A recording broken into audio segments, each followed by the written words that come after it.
कल शाम हावड़ा के लिलुआ में बाइक सवार फिसलकर गिर गए। लॉरी ने बाइक सवार को रौंदा, एक की मौत हो गई। स्थानीय लोगों के विरोध प्रदर्शन के बाद पुलिस और आरपीएफ को तैनात किया गया।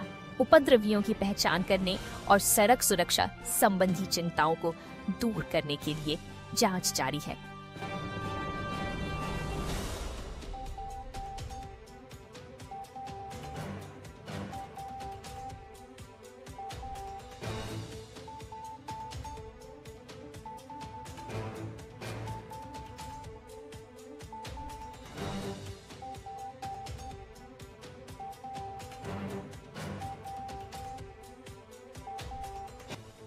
বাইক নিয়ে আসি, অনেক গাড়ি দাঁড়িয়ে থাকে সাইডে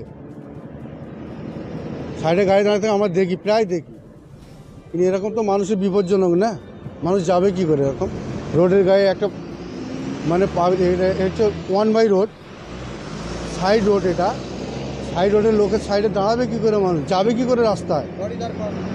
লরি অনেক লরি দাঁড়িয়ে থাকে। হ্যাঁ, নূর মোহাম্মদ লস্কর, আমাদের জগৎপুর মাকাতলায় বাড়ি। নূর মোহাম্মদ লস্কর। আমার নাম টোটন লস্কর।